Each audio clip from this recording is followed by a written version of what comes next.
Hello everyone, welcome to our YouTube channel N classes.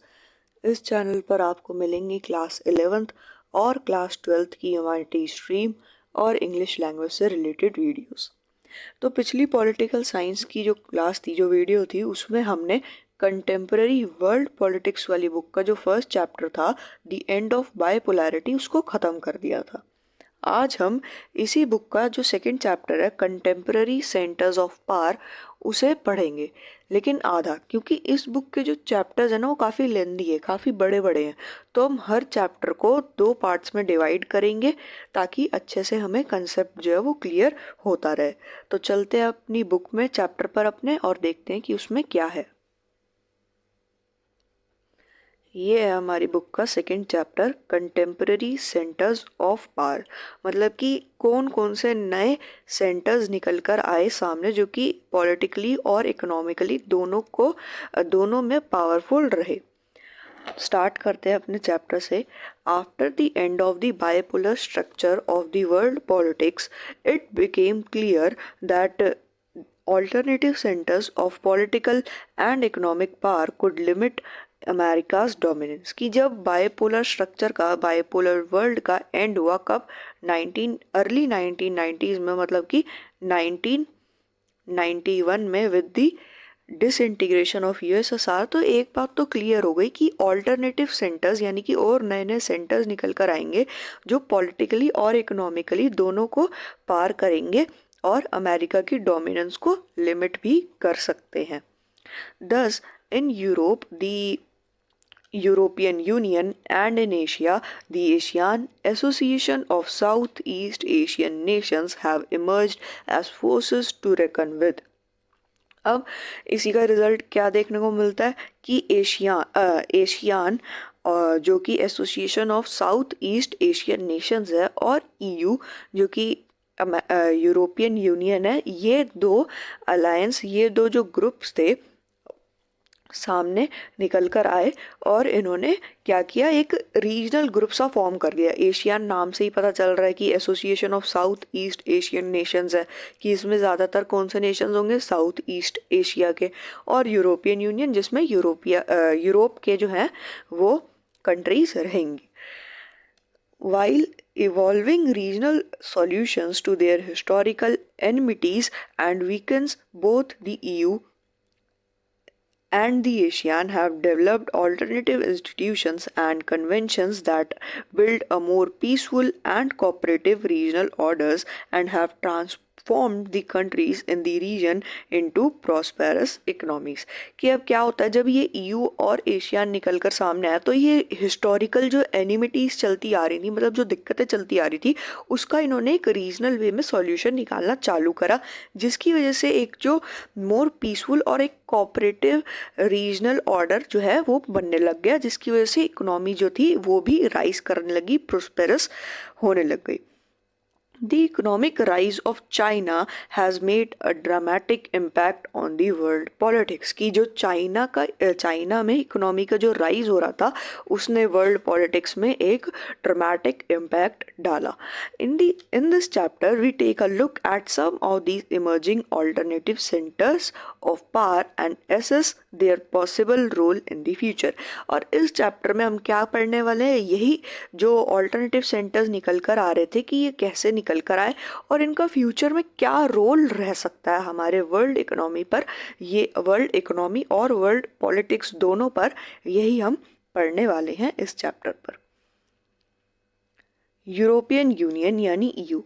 As the Second world War came to an end, many of Europe's leaders grappled with the question of Europe। कि जब second world war and हुई, बहुत सारे जो European countries के leaders थे, उनके मन में क्वेश्चन था कि अब यूरोप का क्या होगा। Should Europe be allowed to revert to its own old rivalries और be reconstructed on principles and institutions that would contribute to a positive conception on international relation। कि क्या यूरोप को अपने जो पुराने ओल्ड राइवल्स हैं उनके साथ भिड़ वापस से ऐसे मतलब भिड़ जाना चाहिए, और या फिर क्या करना चाहिए, एक पॉजिटिव कंसेप्शन बना लेना चाहिए जिसकी वजह से इंटरनेशनल रिलेशंस जो है यूरोप के, यूरोपियन कंट्रीज़ के, वो बेटर हो सके। The Second World War shattered many of the assumptions and structures on which the European states had based their relation. Second world war ने क्या किया, जो यूरोपियन मतलब बहुत सारी यूरोपियन स्टेट्स ने एजम्पशंस लगा रखे थे और अपने हिसाब से एक स्ट्रक्चर सा बना रखा था, उसको तोड़कर रख दिया, बिखेर कर रख दिया। इन 1945 जब वर्ल्ड वॉर एंड हुई, the European states confronted the ruin of their economies and the destruction of the assumptions and structures on which Europe had been founded। कि जब 1945 में सेकेंड वर्ल्ड वॉर एंड हुई तो यूरोपियन स्टेट्स के जो leaders थे उन्होंने कन्फ्रंट किया, ये बताया कि उनकी इकोनॉमी कैसे शैटर हो चुकी है और जो उन्होंने एजम्पशंस लगाई थी, जो स्ट्रक्चर्स लगाए थे, उनका भी कैसे डिस्ट्रक्शन हो चुका है, कैसे वो बर्बाद हो चुकी हैं।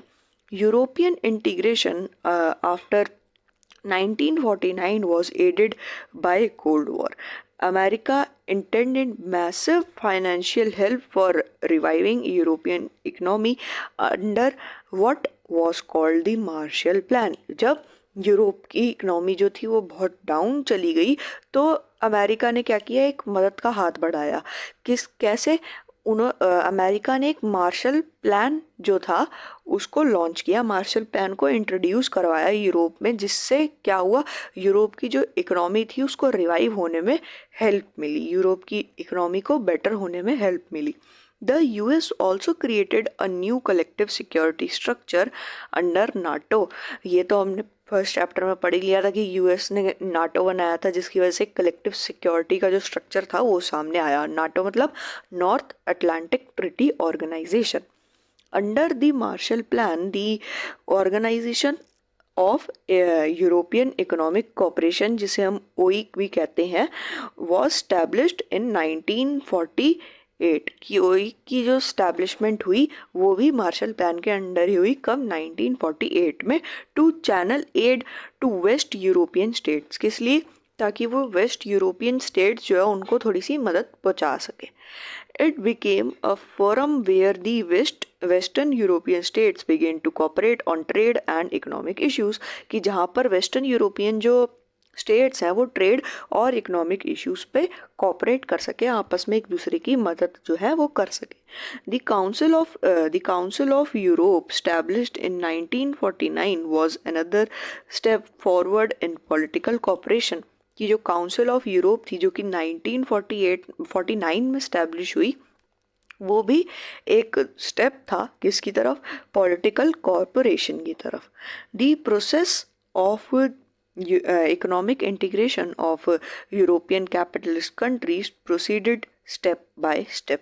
कि ये जो इनका इकोनॉमिक कंट्रीज का रिवाइवल था ये कैसे हुआ? स्टेप बाय स्टेप हुआ। हम टाइमलाइन भी देख सकते हैं जो कि हम देखेंगे अभी आगे चलकर। Leading to the formation of European Economic Community in 1957। अब एक और कम्युनिटी, एक और ऑर्गेनाइजेशन निकल के सामने आई, EEC यानी यूरोपियन इकोनॉमिक कम्युनिटी, जो बनी 1957 में। This process acquired a political dimension with the creation of the European Parliament। अब क्या हुआ, इसने इस प्रोसेस ने एक इकोनॉमिक एक पॉलिटिकल डायमेंशन ले लिया। कैसे? With the formation of European parliament, European parliament बनी।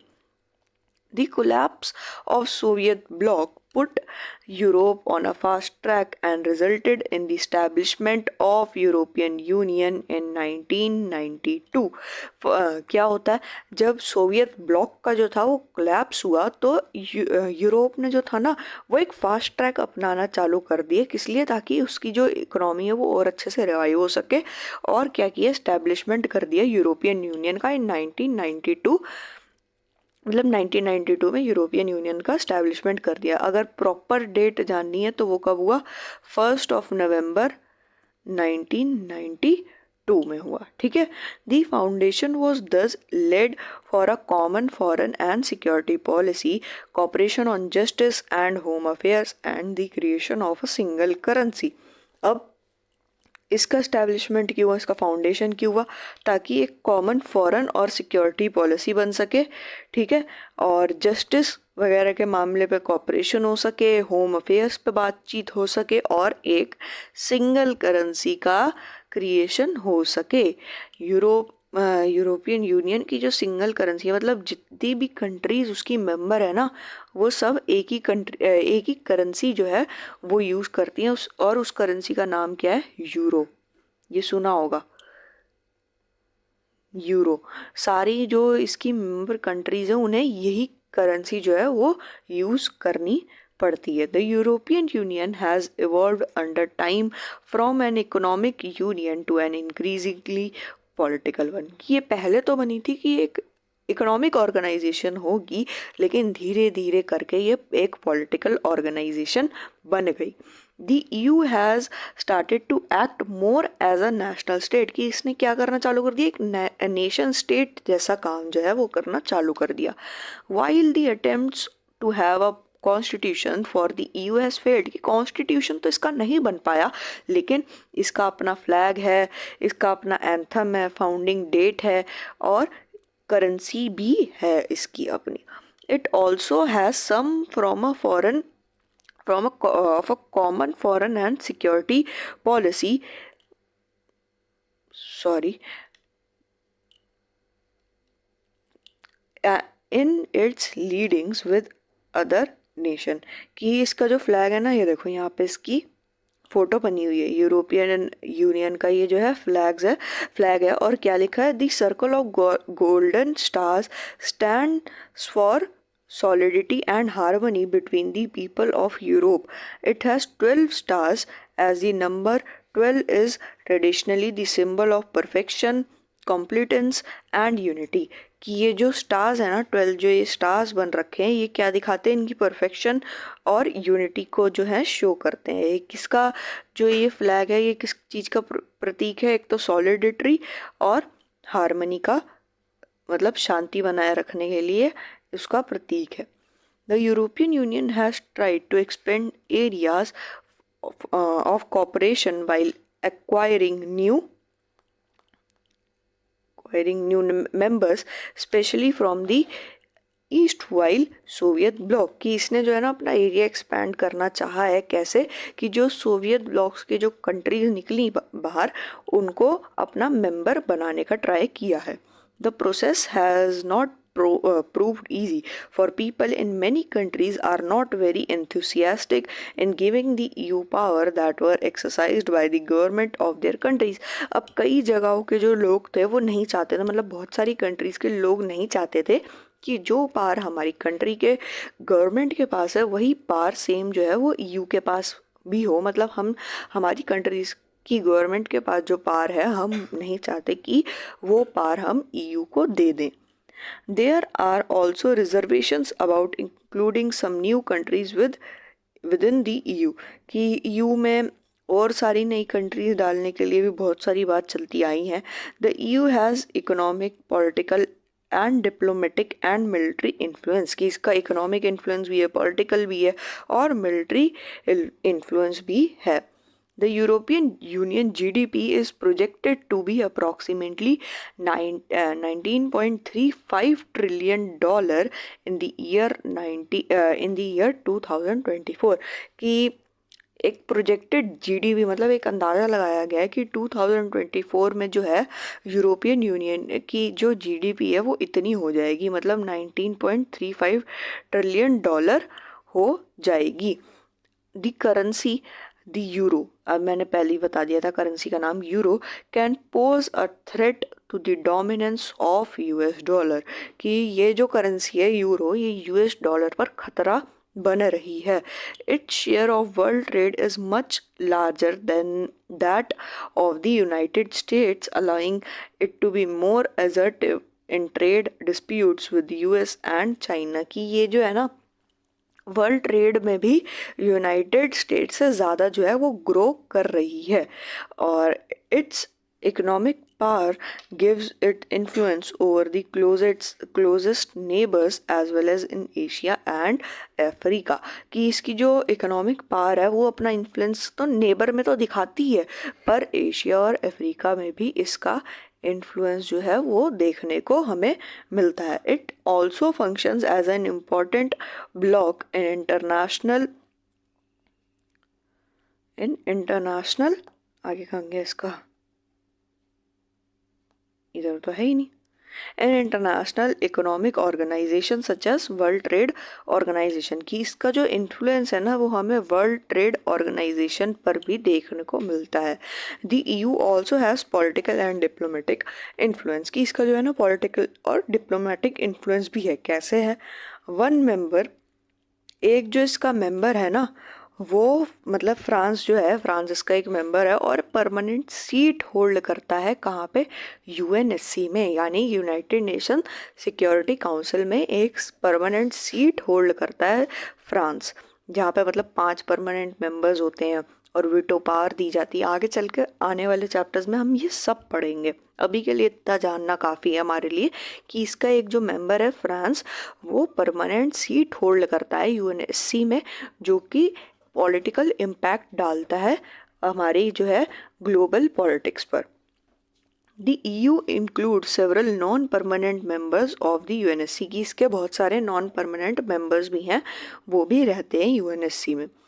It has enabled the EU to influence some US policies such as current US position on Iran's nuclear programme. कि ये जो है ना EU, ये यूएस की पॉलिटिक्स को भी इन्फ्लुएंस करता है। जैसे अगर हम देखें तो ये यूएस और इराक की जो न्यूक्लियर प्रोग्राम था उसमें भी इन लोगों ने इन्फ्लुएंस किया, इंटरफेयर किया। The use of diplomacy, economic investments and negotiations rather than military force have been effective as in case of its dialogue with China on human rights and environmental degradation. की इसकी जो political investments, economical investments है, diplomacy है, ये सब का ना मतलब ज़्यादा force has been effective as in case, मतलब ये सब चीज़ें जो है इसकी काम करती है। और ये क्या करता है? चाइना से भी जो है अपनी बातचीत अच्छी रखता है, किस पर? ह्यूमन राइट्स के इशू पर और एनवायरमेंटल डिग्रेडेशन जैसे चीज़ों पर ये चाइना से अच्छी बातचीत रखता है। Militarily, the EU's combined armed forces are the second largest in the world। कि EU की जो आर्म्ड फोर्सेस है मतलब आर्मी है वो सेकेंड लार्जेस्ट है वर्ल्ड की। It's total spending on defence is second after US की, और इसकी जो टोटल स्पेंडिंग होती है अपनी डिफेंस पर, अपनी आर्मी पर, वो भी सेकेंड नंबर पर आती है after US. Once EU member state, France has also has nuclear weapons of approximately 335 nuclear warheads की, और जो फ्रांस है ना उसके पास भी बहुत सारे न्यूक्लियर वेपन्स है। अगर नंबर बताएं तो 335 न्यूक्लियर वॉरहेड्स फ्रांस के पास है। It is also the world second most important source of space and communications technology. कि ये जो है सेकेंड मोस्ट इम्पॉर्टेंट सोर्स है किस चीज़ का? स्पेस और कम्युनिकेशन टेक्नोलॉजी का। As a supranational organization, the EU is able to intervene in economic, political and social areas। कि अब जब ये इतना बड़ा मतलब ऑर्गेनाइजेशन बन ही चुका है, सुपर नेशनल ऑर्गेनाइजेशन बन चुका है, तो यही चीज़ इसको इनेबल करती है पॉलिटिकली, इकोनॉमिकली और सोशली इंटरवीन करने की हर मुद्दे में। But in many areas its member states have their own foreign relation and defense policies that are often at odds with each other। कि पर कहीं कहीं पे ना इसकी जो मेंबर स्टेट्स हैं उनके अपने ही फॉरेन रिलेशंस हैं, डिफेंस पॉलिसीज़ है, जो कि कभी कभी दिक्कत भी कर देता है ऐसे, मतलब जिसकी वजह से इनमें आपस में ही एक थोड़ा सा डिसएग्रीमेंट सा हो जाता है। Thus, Britain's Prime Minister Tony Blair was America's partner in the Iraq invasion, and many of the EU's newer members made up with US-led collision of the willing, whereas Germany and France opposed American policies. कि कभी कभी इनमें आपस में ही दिक्कत हो जाती, कैसे कि जो ब्रिटेन का प्राइम मिनिस्टर है टोनी ब्लेयर, उनने क्या किया, अमेरिका से पार्टनरशिप कर ली, किसमें, इराक इन्वेजन वाला जो प्रोग्राम हुआ था उसमें। पर और मतलब जो यू के नए मेंबर्स भी हैं ना, वो भी US led collision of willing का मेंबर बन चुके हैं, लेकिन जो जर्मनी और फ्रांस है वो ओपोज करते हैं अमेरिका की पॉलिसीज का। अब पहले एक बारी टाइमलाइन देख लेते हैं, फिर हम आगे चलेंगे। टाइमलाइन में फर्स्ट क्या आता है, 1951 अप्रैल, जिसमें क्या होता है, 6 वेस्ट यूरोपियन कंट्रीज, जो कि नाम इसका दे रखा है France, West Germany, Italy, Belgium, Netherlands और लग्जमबर्ग, ये साइन करती हैं ट्रीटी ऑफ पेरिस, जिससे इस्टेब्लिशमेंट होता है ECSC का, यानी European Coal and Steel Community का। फिर 1951 मार्च में क्या होता है, 6 कंट्रीज साइन करती हैं, यही 6 जो कंट्रीज हैं ये साइन करती हैं ट्रीटीज ऑफ रोम, जिससे इस्टेब्लिशमेंट होता है EEC का, यानी यूरोपियन इकोनॉमिक कम्युनिटी का, और यूरोपियन एटॉमिक एनर्जी कम्युनिटी का। फिर 1973 जनवरी में डेनमार्क, आयरलैंड और यूके यानी कि ब्रिटेन ज्वाइन कर लेते हैं यूरोपियन इकोनॉमिक कम्युनिटी को, यानी EC को ये ज्वाइन कर लेते हैं। फिर 1979 जून में first direct elections to European Parliament की, पहले डायरेक्ट इलेक्शंस होते हैं कहाँ के, यूरोपियन पार्लियामेंट के। फिर 1981 जनवरी में ग्रीस ज्वाइन कर लेता है EEC को। फिर 1985 में एक होता है शेजन एग्रीमेंट होता है, जो कि एबॉलिश कर देता है कंट्रोल्स अमंग EEC मेंबर्स। फिर उसके बाद 1986 जनवरी में स्पेन और पोर्टुगल जो होते हैं वो ज्वाइन कर लेते हैं EEC को। फिर 1990 में यूनिफिकेशन हो जाता है जर्मनी का।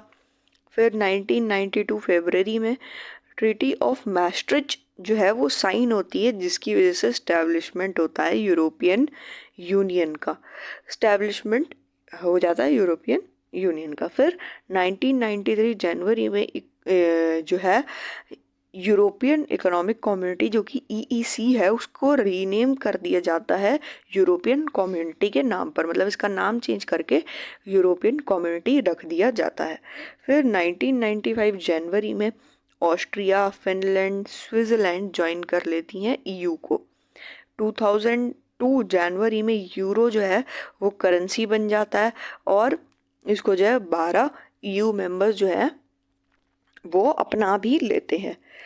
फिर उसके बाद 2004 मई में क्या होता है, 10 नए मेंबर्स जो हैं वो EU को ज्वाइन करते हैं। ठीक है, पहले 12 मेंबर्स, फिर उसके बाद 10 नए मेंबर्स ज्वाइन करते हैं। 2007 जनवरी में बुल्गारिया और रोमानिया जो है वो भी ज्वाइन कर लेते हैं EU को, और स्लोवेनिया जो है वो भी अडॉप्ट कर लेता है यूरो को एज देयर करेंसी।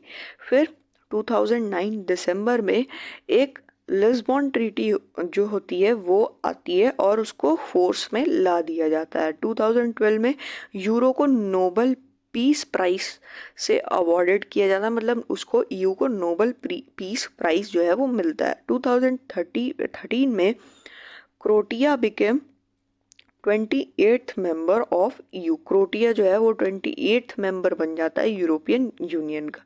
फिर 2016 में referendum in Britain 15.9% voters decide that Britain exit from EU।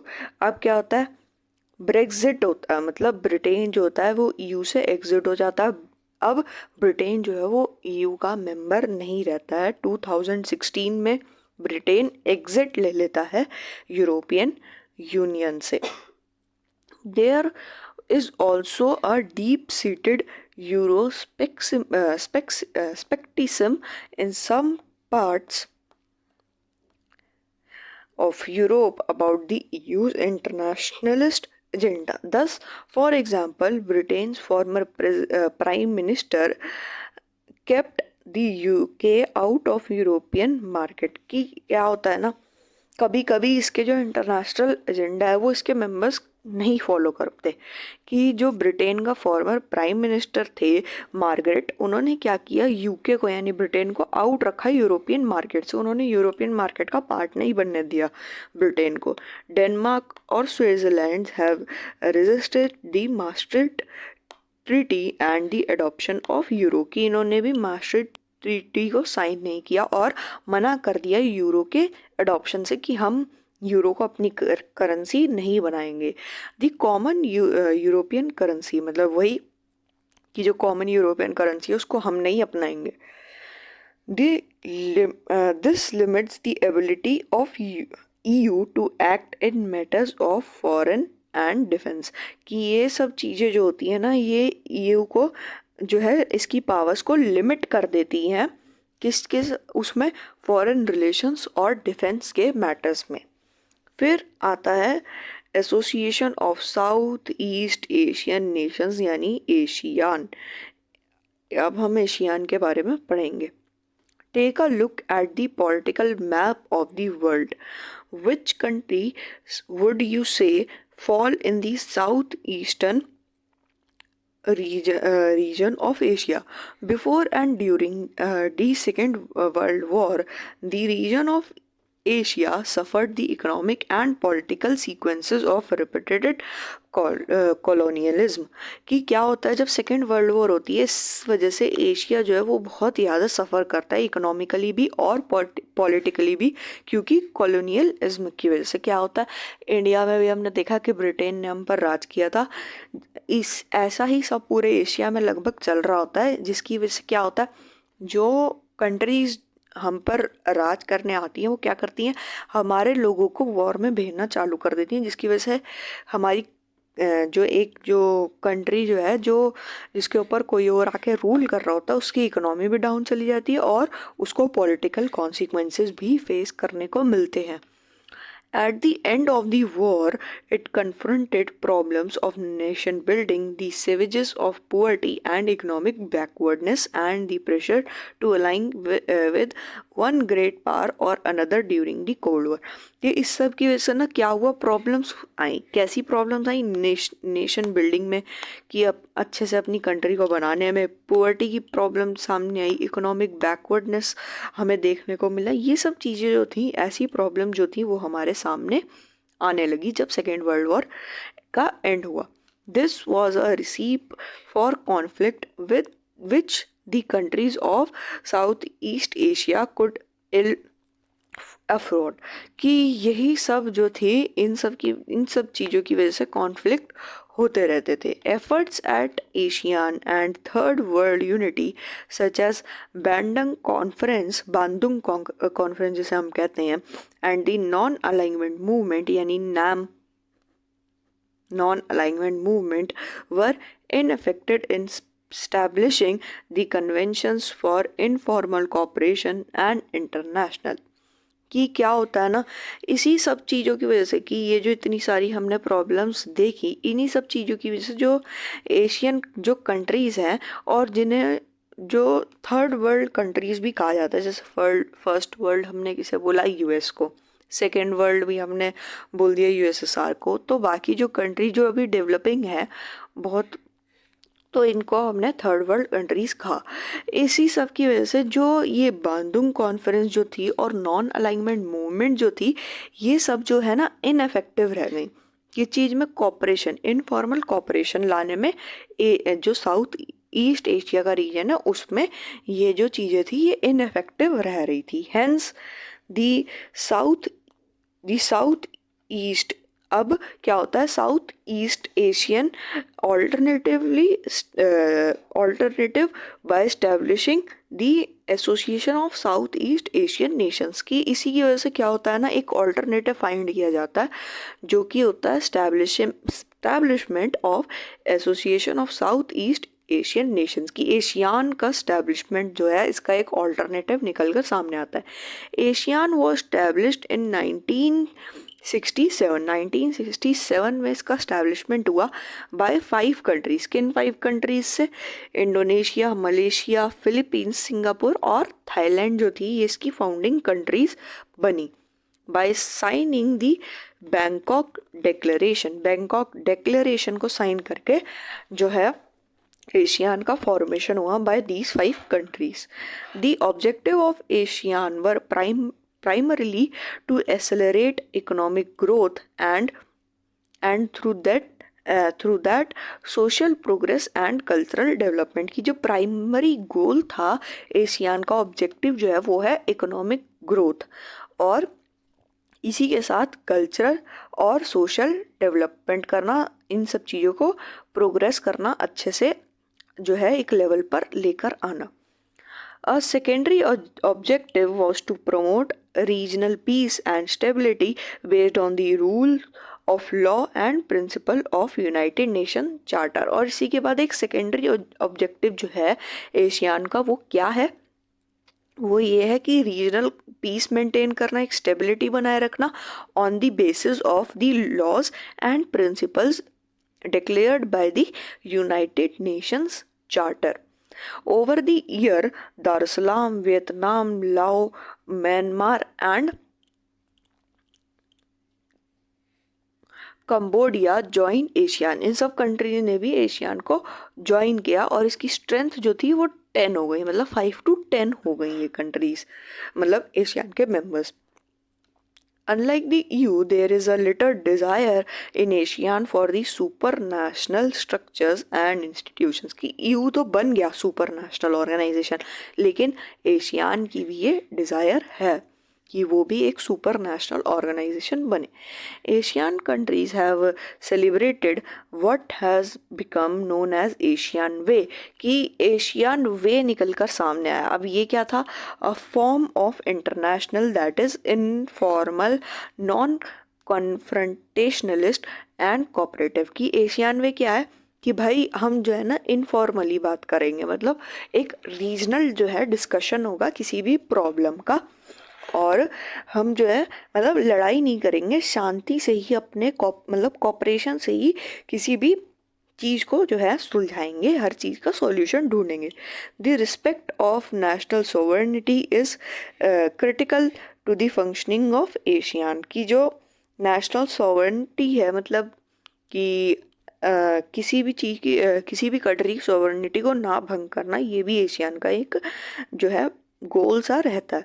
With some of the fastest growing economies in the world, ASEAN broaden its objective beyond economic and social sphere. कि अब जब fast economy जो थी वो तेज़ी से बढ़ने लगी तो एशियन ने भी जो है ना अपने ऑब्जेक्टिव थोड़े थोड़े चेंज करने लग गया Asian. In 2003 Asian moved along the path of the EU by agreeing to establish the ASEAN community comprising 3 pillars। अब 2003 में क्या किया ना, एशियान ने भी EU का पास अपनाना चालू कर दिया। by what? by the establishment of the 3 pillars of ASEAN community। क्या 3 pillars? Asian security community, Asian economic community और एशियन सोशियो कल्चरल कम्युनिटी। इन 3 पिलर्स का स्टैब्लिशमेंट करके इसने एशियान ने ये दिखा दिया कि ये भी जो है ना ये भी ईयू के पाथ को फॉलो करने लग गया है, ईयू के जैसा बनने की कोशिश ये कर रहा है, पॉलिटिकल अफेयर्स में कूदने की कोशिश ये कर रहा है। ये है एशियान का flag. Asian logo is 10 stocks of rice, मतलब ये जो है ये 10 स्टॉक्स हैं राइस के, जो कि इसके मेंबर्स को दिखाता है और उनके बीच में जो फ्रेंडशिप है उसको दिखाता है। और जो सर्कल है वो यूनिटी शो करता है, ये सर्कल यूनिटी शो करता है। और ये जो 10 सैक्स यानी 10 मेंबर्स हैं, ये जो है ये फ्रेंडशिप जो है इनकी दोस्ती को जो है वो ये शो करते हैं। हमने ईयू का फ्लैग भी देख लिया और एशियान का फ्लैग भी हमने देख लिया।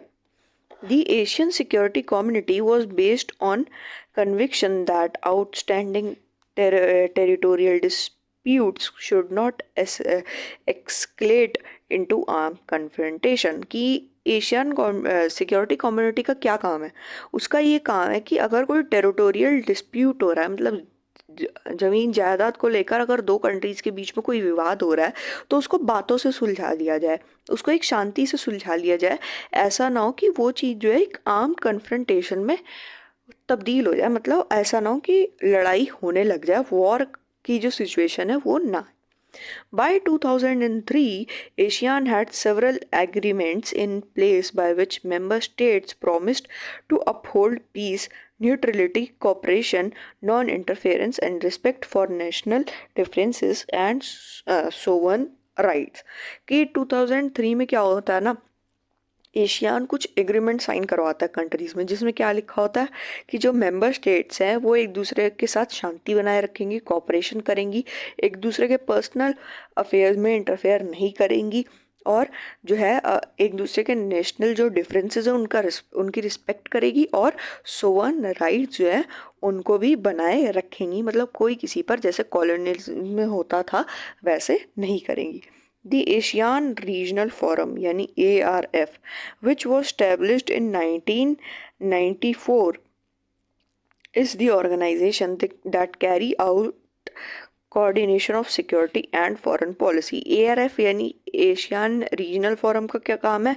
सिक्योरिटी और फॉरेन पॉलिसी में कोऑर्डिनेशन बनाए रखना। ASEAN was and still remains principally an economic association की, पहले भी और अभी भी इसका प्रिंसिपल क्या है? एक इकोनॉमिक ऑर्गेनाइजेशन बने रहना, मतलब इकोनॉमिकली जो है अपने मेंबर्स को वो ग्रो करवाना, ठीक है। While the Asian region as a whole is a much smaller economy compared to US, the EU and Japan, its economy is growing much faster than all these। कि हालांकि एशियान की जो economy है इन तीनों से तो कम है, यानी यूएस से भी कम है, ईयू यानी यूरोपियन यूनियन से भी कम है, जापान से भी कम है, लेकिन इन तीनों से ज़्यादा तेज जो है ये ग्रो कर रही है।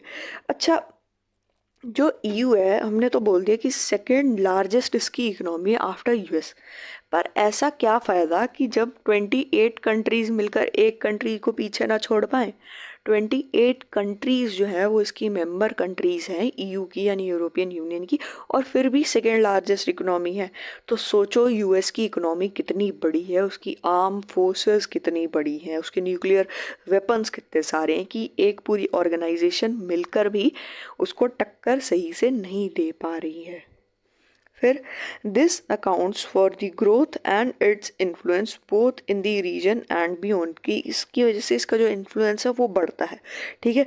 The objective of ASEAN economic community, अब एशियन इकोनॉमिक कम्युनिटी का क्या ऑब्जेक्टिव है? इसका ऑब्जेक्टिव क्या है? To create a common market and production based within ASEAN states and to aid social and economic development in the region. इसका काम है कि एक कॉमन मार्केट प्रोवाइड करना एशियन की मेंबर कंट्रीज को, और अगर इकोनॉमिकली कोई परेशान है तो उसकी हेल्प करना अपनी इकोनॉमी को रिवाइव करने में, ठीक है। The economic community would also like to improve the existing ASEAN dispute settlement mechanism to resolve economic dispute, कि अब ये जो है ना, ये अगर किन्हीं कंट्रीज़ में इकोनॉमिक डिस्प्यूट हो जाता है तो उसको रिजॉल्व करने के लिए अपना ASEAN dispute settlement mechanism use करता है ताकि लड़ाई ज़्यादा ना बढ़े। ASEAN has focused on creating a free trade organisation, की इसने एक फ्री ट्रेड ऑर्गेनाइजेशन बनाने पर भी फोकस किया है for investment, labour and services. The US and China have already moved fast to negotiate FTAs with ASEAN, की जो यूएस और चाइना है ना ये हमेशा बातचीत करने में लगा रहता ताकि ये जो एफटीएज हैं एशियन के, ये इनके साथ काम कर सके अच्छे से। ASEAN is rapidly growing into very important regional organization, कि एशियान जो है वो जल्दी से जल्दी बढ़ता जा रहा है एक इम्पोर्टेंट रीजनल ऑर्गेनाइजेशन बनने की तरफ। और its vision 2020 has defined an outlooking role for ASEAN in the international community। इसका जो विजन 2020 है उसने क्या किया है, इसकी एक आउटलुकिंग सोच को जो है वो दर्शाया कि हम जो है ना वो दूर का सोच कर चलते हैं कि हम 2020 तक अपनी इकोनॉमी बढ़ा लेंगे, अपना जो है हर कुछ मतलब एक डेवलपमेंट अच्छे से कर लेंगे कि ये जो है एक विजन लेकर चल रहा है कि आने वाले समय तक हमारा ये गोल है अचीव करने का। This builds on existing ASEAN policy to encourage negotiation over conflicts in the region, कि ये जो है ना कॉन्फ्लिक्ट्स के ऊपर नेगोशिएशन को रखता है कि अगर इसकी मेंबर कंट्रीज में कोई कॉन्फ्लिक्ट हो जाए तो ये नेगोशिएशन में बिलीव रखता है कि बातचीत करके मामला जो है वो सुलझ जाए। Thus ASEAN has mediated the end of Cambodian conflict, Cambodia में जो कॉन्फ्लिक्ट हुआ था उसमें भी इसने मीडिएट किया इस कॉन्फ्लिक्ट को ख़त्म करने में। The East Timor crisis and meets annually to discuss ASEAN cooperation, कि ये जो है ना ये एनुअली मीटिंग भी रखते हैं डिस्कशन करने के लिए ईस्ट एशियन के कोऑपरेशन को, ठीक है। The current economic strength of Asia, especially in its economic relevance as trading and investment partner to growing Asian economies such as India and China, makes this an attractive proposition, कि इसके जो trading partner है, इसके जो investing partner है वो कौन है, इंडिया और चाइना है, जो कि इसे और एक अट्रैक्टिव अप्रोच जो है वो देते हैं। During the Cold War years, Indian foreign policy did not pay adequate attention to ASEAN. जब कोल्ड वॉर का टाइम चल रहा था, जब शीत युद्ध चल रहा था, तब इंडिया की जो फॉरेन पॉलिसीज थी इन्होंने एक प्रॉपर ढंग से ध्यान नहीं दिया एशियान की तरफ।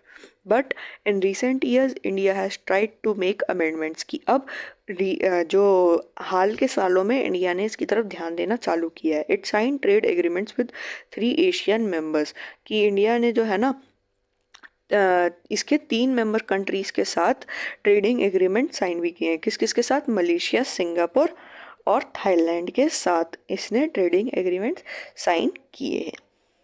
और ASEAN India FTA came into effect इन